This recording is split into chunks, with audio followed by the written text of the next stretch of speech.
Welcome to the Carter Collection Obsession. I'm Michelle. And I'm John, and we're here to share our Magic the Gathering collection obsession.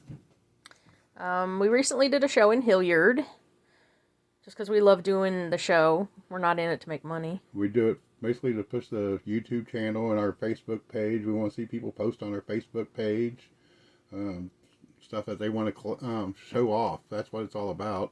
Yeah, we just like talking magic. And that's why we do the shows, because we love talking to magic about to everyone that comes through there. And there's lots of people who come through. We meet a lot of people, yeah. So one of the draws to our table, so we can get people over to talk to them, is we usually push a game. It's not to trick anybody. It's just to show differences of a lot of cards that are very similar. And we met a lot of new people this time. A lot of new people that have been in Magic less than a year. So And they enjoyed it. we do it to educate people. That way they know the difference between the cards and to what to look for. And not to overpay for them, too. Yeah. So these were some of the ones that we picked for this card show. So, of course, the first two, everybody knows Alpha Beta. But a lot of people can't tell the difference. Alpha Has the rounded corners. They're more rounded than any other set. It's the only set like this. And you can put them up against a regular card, and you can tell the difference between the rounded corners. Yep. So a lot of people just like to see in the Alpha and Beta, too. Like I said, a lot of the people were very new to Magic, so they just love seeing that old of cards. On the Alpha, also, a lot of people have clipped those cards, so you really got to be careful on those. They'll clip the Beta. Yeah. They'll take the Beta and try to make it look like the Alpha, and if it's a clipped Beta, then it's a damaged card, and it's... So sadly, I don't like getting Alpha, because I don't know if that's what they really are, unless you are with a really reputable dealer. Next two, let's skip down to these. Yep. Because third edition and fourth, or revised And unlimited. and unlimited. And the biggest difference is, there's two, where they're centered over top, the wording. The unlimited will be more to the left, and on the bottom here, you can see this is centered, and this is on the bottom. So the centered one is unlimited, and it'll be over to the left more in the... Yeah, the artist is centered top to bottom in the unlimited. And this was an easy one over here. For some people. I just put it in there because I hate the list and mystery boosters. Yeah, they look exactly the same. The only difference is you see the mystery booster down in the left-hand corner, and it's annoying. How many times have we been in card stores?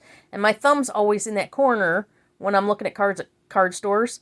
And we're trying to complete sets. So I need a specific one. And we'll get home and my thumb will no longer be in that corner. And I've gotten the wrong card. And we're into completing the set, so this does not work for us. No. This is Michelle's favorite right here. I love these sets. And a lot of people said it's because of the color difference, which is not. They are color different, but that was not the difference we wanted. So this is my favorite set. This is 4th edition and 4th edition alt. And you're backwards. That's the alternative. Oh, yep. Okay, the easiest way to tell is on the A, how dark that A is. This is the only set that this card would ever look like this. Every other set you see the white in that A. Now, there's a long story to this, and I don't know what the exact story is. I found 2 different stories online, and I explained this to everybody that asked about this set. So one story is that Wizards of the Coast was getting behind on their printing, so they contacted American Card Company in Cincinnati, Ohio, to try and get more cards, and then they didn't like their quality, which it is definitely a lower quality, so they did not give them the contract. They were told to destroy all the cards. Obviously, they didn't. They were released only in the starter decks, the 60-card starter decks. Then the other story I've heard was that... what was the other story?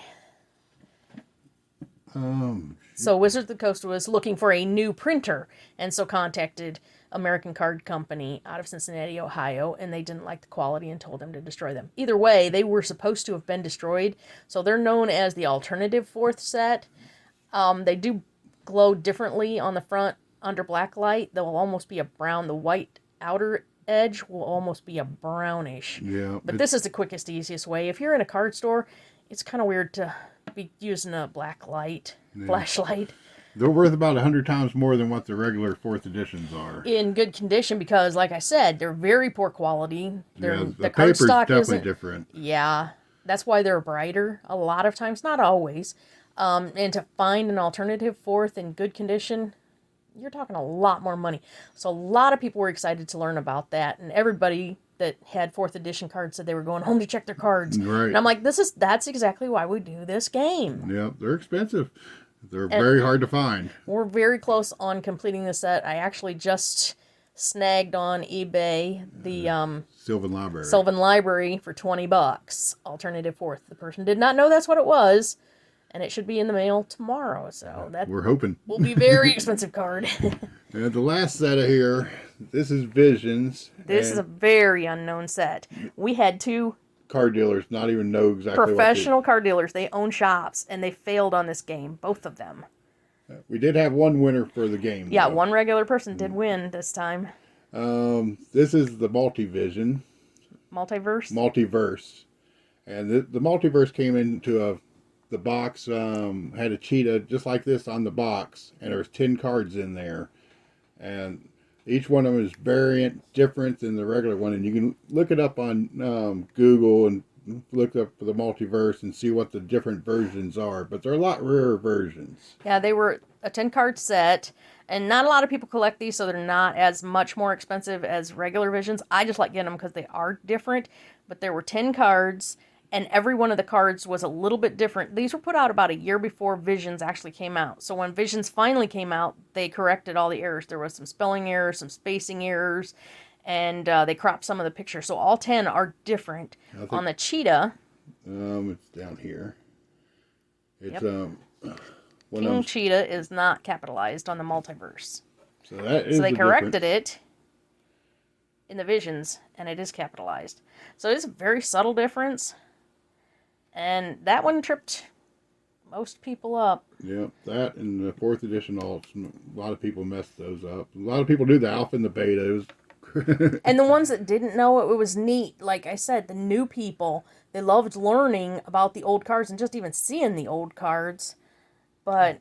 yeah, revised and unlimited. If you can find the unlimited version, they're worth a lot more than the revised is. We have gone into so many card stores, and those are even mismarked.